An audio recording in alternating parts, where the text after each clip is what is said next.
Welcome sa ating Part 1 SEO online training. SEO is very complicated topic. Kahit ako noon, naguguluhan din ako.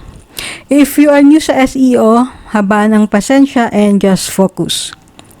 I will do my best to explain para mas maintindihan nyo. I started and learned SEO using Yoast SEO on WordPress. Kasi mas madali siya and makokorek niya yung some ng mga mistakes mo. Another is yung speed up ng site mo to load yung page under 5 seconds. But I notice yung mga problems on my site doing that, especially installing plugins. Sa umpisa okay siya, magagawa mo in just 3 to 5 seconds yung pag-load ng website kahit marami siyang images. But habang tumatagal o ilang days, nagkaka-problema yung website. From more than 4 international coaches in SEO na pinag-aaralan ko ngayon, hindi siya ganun kadali. Si Google parang si Facebook din, which is unpredictable. Maraming changes din.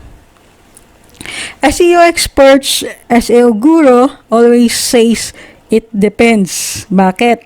Kasi maraming factors na dapat tignan at the end, si Google pa rin ang magde-decide. What is a keyword? According to Google, keyword are ideas and topic that define what your content is about. What is a SEO keyword? According to Google, are the keywords in your web content that make it possible for people to find your site via search engine. Ito yung tinatype natin sa search engine, like nag-type tayo ng yoga training, SEO tutorial, gifts for her, tapos gifts for the Halloween. Tapos yung sites na makikita mo, yun yung nag-rank sa keywords na yon. To be able to show your page in Google for that certain keywords, may dalawang klaseng na kino-consider si Google. May dalawang klase. 2 important elements to show up in Google. Ito yung relevance and rank.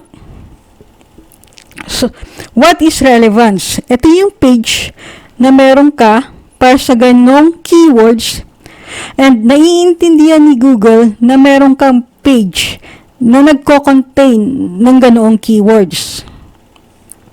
Ano yung rank?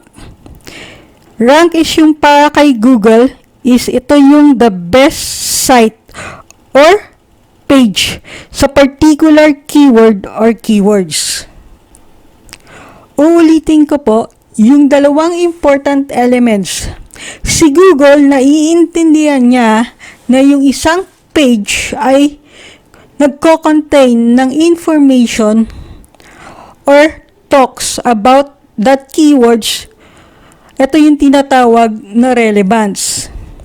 Si Google nagde-decide na itong page ay yung tamang page doon sa keyword na sinesearch nyo. Iyon ay ang tinatawag na rank. Relevance versus rank. Paano nalalaman ni Google ang relevance and rank? Google looks different factors on your page. Relevance, where your keywords are placed. Yung rank naman is how many times they are there and using them, yung keywords na yon. Kailangan ang isang topic ay may 1 page. Google rank pages, hindi sites. mapapansin nyo, yung results na binibigay ni Google ay hindi yung domain name lang, kundi yung exact link nung page. Dapat meron kang merong isang page sa isang particular keywords na gusto mo i-rank. Paano kapag may other keywords na gusto mo i-rank sa page na yon? Yes, pwede po. You can do that, or you can add secondary keywords as long as it follows the primary keywords. If yung client nyo gusto i-rank ang isang page, ask nyo po yung keywords doon sa page na yon para ma-rank. And if may keywords siya na gusto i-rank, aside doon sa pinaka-main keywords, ask nyo yung page na gagamitin. Or may other keywords pa siya na gusto iparang sa inyo, dapat may particular page din. Tatandaan nyo, one topic, one page, secondary keywords, follow primary keywords. I hope may natutunan kayo sa first part ng ating SEO online training. Please subscribe sa ating YouTube channel and our Facebook page para ma-update ka sa mga online training natin.